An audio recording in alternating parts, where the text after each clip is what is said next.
Hello and Happy New Year! I thought it would be fun to reflect on 2023 and go over the watches that I've already gone over from my collection. Give everyone some updates on how I've liked the watch, how they're wearing, my thoughts on them now that we're going into 2024 and it's a brand new year to collect watches. Over the past year, my taste has changed. I thought it'd be fun to go through all of these watches and just give my thoughts, and then I'd be curious to hear what everyone's favorite watches are, or maybe you hate my collection, which is perfectly fine. Everybody has their own tastes and preferences, and that's part of the fun of this hobby. The first watch is the watch that started it all. This is the Grand Seiko Skyflake. This is the watch that me and my friends got, and the one that really started getting into watch collecting. I still wear this one on occasion. When I meet up with these particular friends, sometimes we will wear this watch to commemorate that memory. This is still a very special watch to me. This is a watch that I will never get rid of. Moving on, we have the Tudor GMT. This is the blue version, and this is the ceramic bezel. This was a one I thought it got away, and then by chance I ran into this watch at an AD, and this is what started the relationship. And when I started to get more serious about watch collecting, I would still say I'm very much an amateur. I wish I knew more about watches, and I'm learning every day. This is definitely more of a sporty watch. It's got the titanium. This was my first taste buying watches from an AD, and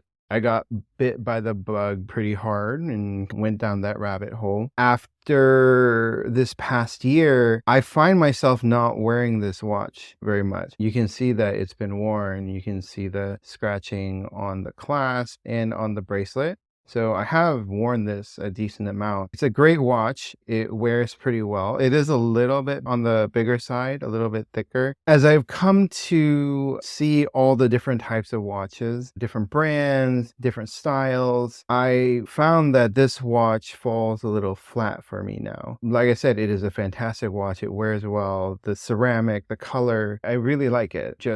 It doesn't excite me as much anymore, and I don't see myself reaching for this, and it just sits there. So this one might be one that may get swapped out for something else. I don't know. We'll see. This next one is the Omega Worldtimer. This is the one that came out in 2023. This is a green version. They have the blue version, they have the green version, and they came out with a new light blue version in the summer when they released their summer line. This is still a really cool watch. Last time when I did the original video, I only had the steel bracelet, which was on here. I was waiting for the rubber strap to come from Omega, and it came, and I put it on. I definitely think this wears a lot better and looks a lot better on the rubber than on the steel. So I changed it out to the rubber strap, and it's been on the rubber strap ever since. This is one that I still do wear on occasion. I do like the gold lettering, the gold writing, the markers, the hands, and the gold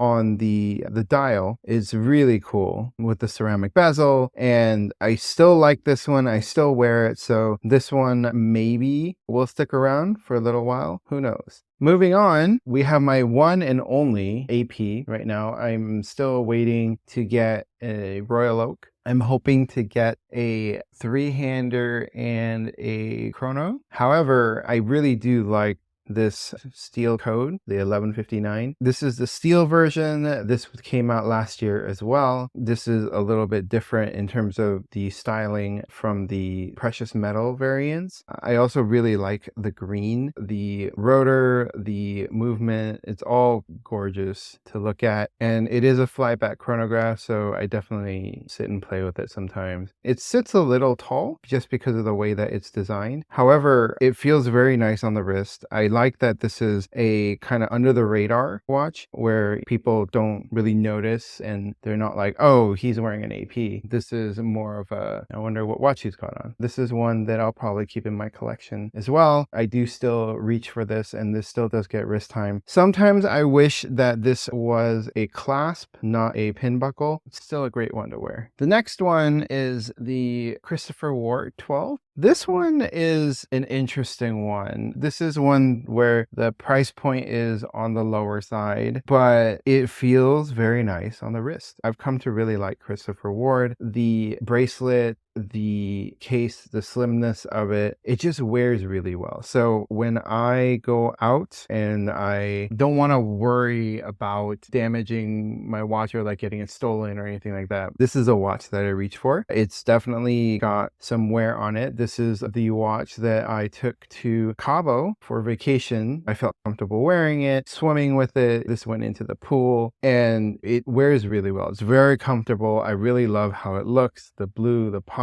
the dial, the patterning on the dial, even the logo. I like that this is the logo now instead of saying Christopher Ward, so it doesn't look as busy. And then that fume of the dial is just gorgeous. I also like the color match date wheel, which is a nice touch. That is a little bit of a gripe for me on some of the higher end watches, how the date wheels aren't color matched, but I guess that's part of the style. For the price point and for how this looks and how this wears, I don't think that this watch can be beat. So this one I'll definitely keep as my beater watch. The next watch that I went over is the Tudor GMT, the one that was announced at Watches and Wonders in 2023. This is the one with the opaline dial and the Pepsi bezel. This is a cool looking watch. I think it looks really nice. It's got a very clean look to it. I think it can be sporty or it can be formal. It's not like formal, but wearing it to a nice restaurant, still, I think it still fits in. And even like going out and playing ball, this is still a watch that's very comfortable to wear. And I think it definitely can be worn in different situations. However, I don't find myself reaching for this watch very much. Like I said, it's a very good looking watch, but I'm not sure. It's not a watch that really excites me. I think it definitely looks good. Putting it on a sailcloth strap makes it look even better. But for some reason, I'm just not connecting with this one. So this one may not last in my collection. Next up is the GG Lecoute, or JLC. This is the Master Control Chronograph Calendar. Yeah, I know. Say that 10 times fast. This is a beautiful watch. It feels very nice on the wrist. I think it has a very nice look and it's very clean for the number of complications on it. This has a moon phase, this has a date, this has a chronograph, and this has the day and month on it. But to me, it doesn't look very busy. It's got a lot of stuff on it, but it doesn't feel busy. I have other pieces that feel more complicated, however, have less complications. This also wears a little bit smaller because the bezel is small. I think it's definitely a classier piece. I personally don't like to dress up, and so I don't find myself reaching for more of my dress watches. I still really love it. I do wear this on occasion. I think when I let it sit, having to set it is a pain in the butt because I have to set the day, the date, the month, but when it is set, I can reach for it and go. Maybe I'll throw it on the winder and then just leave it there so that I have more opportunity to wear this watch and try to connect more with it. I say this one's a little bit more on the borderline of maybe I'll keep it, maybe I won't, but definitely do think that this is a really nice watch. It's just I haven't been able to give it as much wrist time as I would hope for. Moving on, we have the Dark Side of the Moon Apollo 8 version. This is the older version now. The new version was just announced. It's got the rocket as the second hand, and I believe it has a new movement, and some of the patterning I think changed, or I could be wrong. I haven't looked at it too closely, and the price went up. Anyways, I won't talk about that watch. I'll focus on this one for now. This is a watch that I really like. This watch, it wears really well. It's very good for casual wear. The movement, being able to see it. This is manual, so you don't see the rotor. You can see the bridge, the escapement. It's really cool. It's amazing to see how these mechanical watches work and how accurate they can be. Definitely come to appreciate the amount of craftsmanship that goes into watchmaking and the complexity. This is a watch I like wearing casually. It's got the ceramic case, so I don't have to worry about scratching it. The bracelet, it has a lot of ventilation. It definitely breathes very well. I've worn this to theme parks and worn it outside. Even though I get sweaty, the wrist feels fine because there's so many gaps and it can definitely breathe. Wears very well, very comfortable. I guess the only gripe about this one is that it is a manual watch, so I do have to make sure to wind it before I go. And then there's no power reserve, so you don't know exactly how much to wind it. I have come to find that you can start to tell when you shouldn't wind it anymore. You just have to be careful with it. You can't have everything, but this is definitely a special piece. I will most likely keep this one. I do try to give this one some wrist time just because it wears so well. This one is an interesting one. So this is the GirardPerregaux Laguna. This is the chronograph. I guess you can call it the GP Panda. It's got the black subdials. It's got this waffling whitish silverish background. The markers and the hands all have this blue on it. So in the right light, you'll see that reflection of blue. It's really cool. I actually really like GP, their style. Their price point is a bit on the higher side, which I understand, like the horology, the history, but when I do look at other options, I start to go back and forth. This is a watch that's definitely seen some wear. You can see here that the bracelet is pretty scratched up. I've taken this swimming. I've worn this pretty much everywhere. It's a very comfortable watch. I really do like it. More recently though, I haven't been wearing it. One is I probably have a lot of other options. This is one that I was really excited about in the beginning when I first got it, and it's not leaving a huge lasting impression. Maybe this was like the gateway into a GP. I'm not sure. I have to think about this one, but it's definitely one that has been worn quite a bit, one that I've made memories with and traveled with. I have to think about this one. The one gripe I have, well, I guess two gripes. One is that you can't see the movement. I really like the exhibition case back just because I like to geek out at looking at the movement. And then this asymmetric buckle, because it means I have to get the 6 o'clock down before I put down the 12 o'clock. Otherwise, it won't close.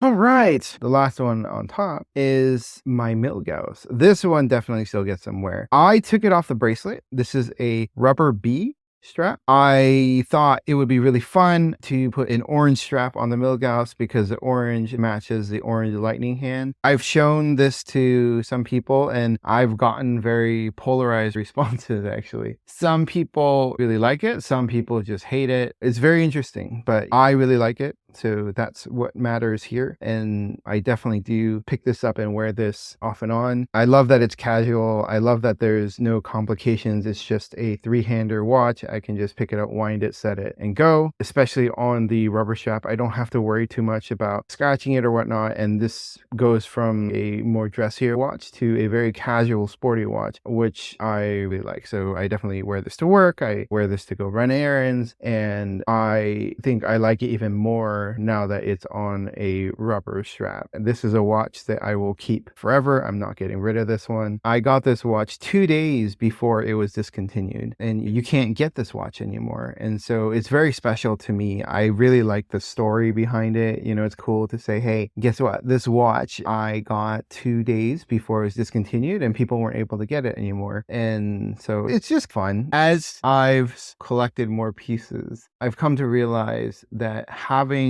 those small kinds of stories around the watch, having that context definitely helps you connect with the pieces more. And it's something that I will probably look for more going forward as I expand my knowledge, expand my collection, and dive deeper into watches. So we are about halfway. I'm going to try to speed it up just because it is taking a bit longer than I expected. Next up, we have the Tissot PRX in ice blue. This is one that I picked up because of all the hype, and I was like, okay, I'll get one too, just because the price point is right and it is a cool looking watch. This is one I never wear, unfortunately. It's not because of the build quality per se. Definitely after handling other pieces and handling this one, there is a disparity. It's more around the sharpness of the case and the bracelet that kind of puts me off. It's actually quite sharp. The edges from the case to the bracelet, even on the corners here, you can cut yourself if you push down hard enough, and it doesn't feel very nice to handle. If I compare this to the Christopher Ward 12, the Christopher Ward 12 feels very nice to handle. I'm glad I did get it so I could see it. I still think it's a very handsome watch. I think it looks good. I think for the price point, you really can't beat it. It probably isn't for me. So this is one that may see an exit from my collection. Then we have a super special piece. This is the GP Ceramic Aston Martin edition. They actually have another watch that they just released. I believe it's the Three Bridges, and it's another partnership with Aston Martin. But to be honest, I'm not a big fan of how it looks. I was actually disappointed. I actually had heard that they were going to release a new collab watch, and I was very excited for it. I was hoping it would be something very unique, something that stood out like this one, but it's not as unique as I had hoped it would be. Going back to this watch, this is a full ceramic watch. So the case, the bracelet,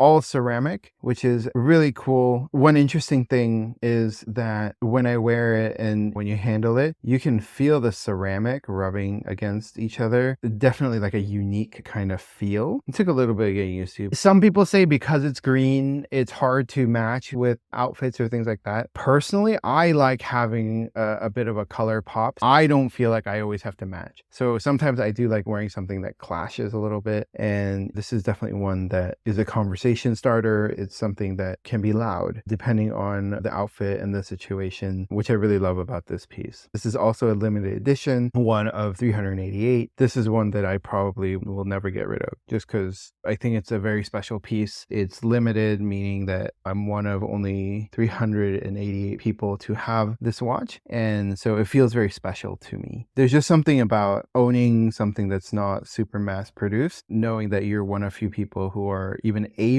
to attain this watch that makes the watch feel even more special. This is an Air King. I threw this on a black sailcloth strap, and I think it wears quite nicely on the sailcloth strap. I don't have to worry about scratching the bracelet. It looks nice on the black one. The Air King is already like a quirky watch. It's got the green and the yellow. This is one that some people really love, some people really hate. I actually really love this watch, and the Air King definitely has a lot of history behind it. I like this version better than the previous iteration because of the 369. This one has lume on it, and I actually like the crown guard. This is one that I do wear, and I will probably also keep in my collection. Next up is the Tudor GMT 39. This is a one that is also all titanium. The bracelet is titanium as well, but I threw this on a green sailcloth strap, and this watch is a pretty cool one. This is definitely one of those go anywhere, do anything beater watch. Like you can just put it through the ringer and it handles it very well. I really like how the dial looks in the sun. It's got a good shine to it, and it's very simple, very clean. It's smaller. This is definitely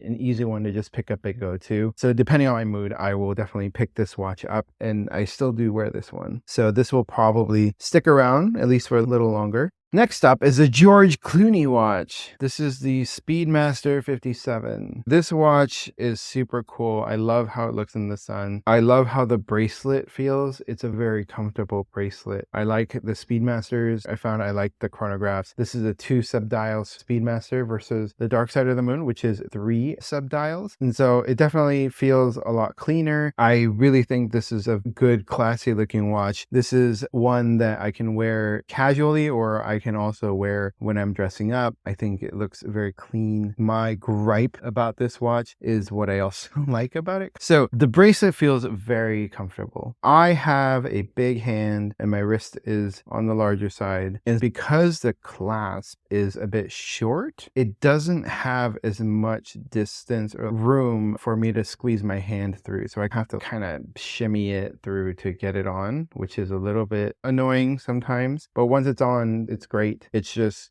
getting it on, getting it off becomes a little bit of a pain in the butt. However, still a fantastic watch, and so I still got this one. We have the Yacht Master 40 with the blue dial. This is definitely a fantastic watch. I really like it. I think it's an underappreciated Rolex. I feel like this is a classier looking sub. It's got a sleeker profile. It's got the rounded case. It's shinier because it's got the platinum bezel. I think it's very clean. It feels very nice on the wrist. It wears really well. It's a little bit of an attention getter just because it's so shiny. I definitely don't mind wearing it when I'm dressing up, and I really love the pop of red on the blue dial. I may also try to pick up the rhodium dial variant. That's the blue on the gray, just because I really like the Yacht Master 40. And then back to Speedmasters, we have the Moonwatch. This is the sapphire version, and this was the first Speedmaster Professional that I got, and this is the one that I got because everybody said you need a Speedmaster Professional in your collection. So I got it.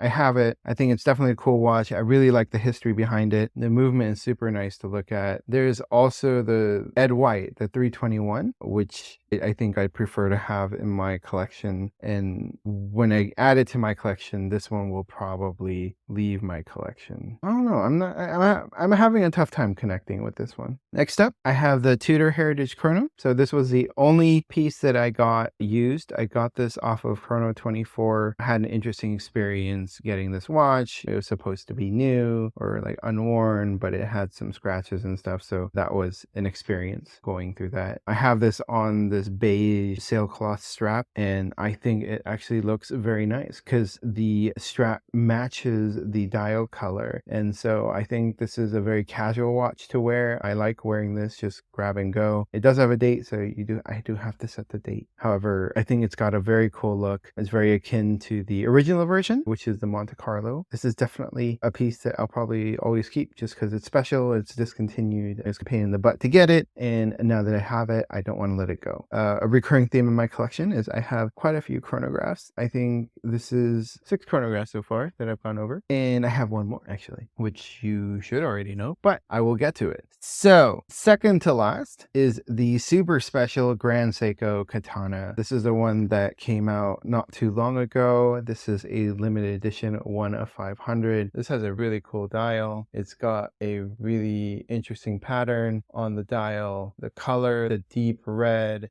the gold that contrasts with it. So the story behind this one is that, well, at least the story behind the dial is that this is supposed to be when the hammer strikes the blade when it's super hot and then the sparks fly. This is what it's supposed to represent. And I think it captures it pretty well. It's a fantastic piece. The finishing on it, you know, Grand Seiko can't be beat. The way that the markers, the hands shine is amazing. This is on the silk strap that came with it. This was also something special that Grand Seiko doesn't normally do, and this is definitely a very unique piece, a cool piece. This is one that I'll probably never let go of either. All right, thanks for bearing with me. It's actually been fun going down memory lane, going through all these watches. I haven't sat down and looked through all of these in a while. The last one is the Piece de Resistance. This is the Panda Daytona, the 116500 LN.